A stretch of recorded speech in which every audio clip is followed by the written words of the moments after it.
מעשה ידינו כוננו עלינו, מעשה ידינו כוננהו. We continue ספר המידות. We spoke about truth, אמת. ג' כת שקרים אינה מקבלת פני שכינה. So yesterday we said מותר לשנות בדבר השלום, so we can change for peace. We gave one example of Avraham Avinu. There's another example in the Torah that is familiar, is Yosef Tzadik and his brothers. They sold him and he forgave them. He forgave them. But then when their father Yaakov died, they all went to bury him. And when they came back, the brothers, they were afraid that Yosef is going to revenge. Because Yaakov is not alive. And he is the king of Egypt, basically. Everything in his hands. And they were scared that Yaakov will revenge, will income. What did they do?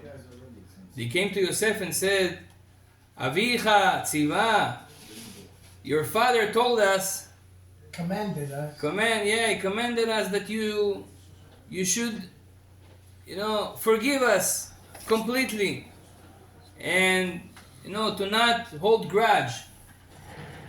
And Yosef was crying. Now Yaakov didn't say that. I'll tell you more than that. According to the Midrashim, Yaakov even didn't know that the brothers did it to Yosef. Yosef didn't say Lashon Hara on his brothers. All the 17 years of Yaakov living in Egypt, he didn't know that the brothers sold him. But then they came and they said to Yosef, your father said that you should forgive us. The father didn't say that. So how come they lie? We said we're not allowed to lie. So they were afraid that there's not going to be peace. They thought Yosef is going to revenge, is going to fight with them. Now when the father is already passed away, and for make shalom, they said that. So this is another example. ג' כת שקרים אינם מקבלים פני שכינה. The Gemara in Masechet Sotah 42, the Gemara says that people that are כת שקרים, a group of liars, there's different groups. Yeah? One of the groups of people that there are, it's a group of liars, people that always lie. That's their habit. This type of people that lying is their habit, they do it on a daily or a weekly basis. This type of people, אינם מקבלים פני שכינה, they cannot accept the Shechina. Shechina is the godly revelation. Yeah, so they cannot, of course, reach certain levels, like we said yesterday, and they cannot see Pnei Shechina, miracles of God and the reality of God. They cannot feel that because of Sheker, because they are lying. Daled, says Rabbi Nachman mi Breslov, Shari leu letzadikaya lesegui beramauta im ramai. Yeah, it's the Gemara Masechet Megillah on page 13. The Gemara says that for the tzadikim, the people, the righteous people, sometimes it's allowed to them to be sneaky with a sneaker. Like Yaakov Avinu, when Yaakov spoke to Rachel, when he saw her first time, so Rachel told him, my father is not an easy person. So he says, Ahiv ani beramaut. I know exactly how to deal with those people. I'm his brother. I'm his brother means in this business. In trickery. So how come Yaakov Avinu ishtam yoshev oalim? He was ילד טוב ירושלים, we call it. Yeah. He was always learning Torah. He was a good guy. How come you come all of a sudden? And we saw Mamash, Lavan couldn't do much to Yaakov. Only the wife that he changed. This was the biggest big deal, that Yaakov was very, he didn't think that that's what's going to happen. But in general, Yaakov Baruch Hashem, he knew exactly how to deal with the Ramai, with such a sneaky person like Lavan. So r.Nachman says sometimes the Tzadikim, they are allowed to do so, even though they need sometimes to be also a little bit No, but they sneaky. do it for a purpose. Yeah, but there is a more deep reason to it.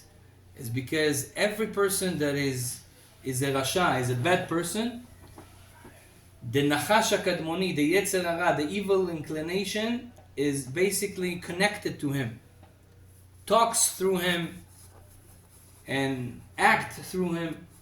He is in dear forces. So that when the tzaddik deals with the bad person, he basically doesn't deal with that person. He deals with the sitracha, with the bad powers. And with the bad powers, it says in the Torah, "Betachbulot ta'aseh lecha milchama." Each one of us, when you want to overcome your yetzer hara, your evil inclination, you have to be sneaky. I'll give you just one example that David HaMelech teaches.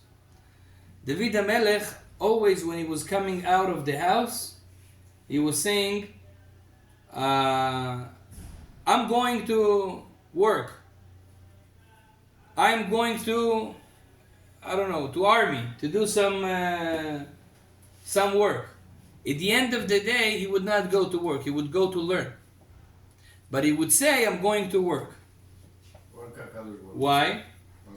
Because he says, if we say, "Oh, tomorrow I'm going to learn this and that," right away, you have to understand, Yetzer hara, the evil inclination, is an angel.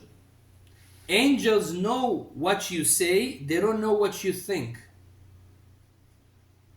Okay? So when you say, "I'm going to learn Torah tomorrow at 8 o'clock, the Yetzer hara says, "Oh, you go to learn? Let's see. We're gonna make sure that something will be hard, so you would not come. We will do something, we'll try somehow to not make you go."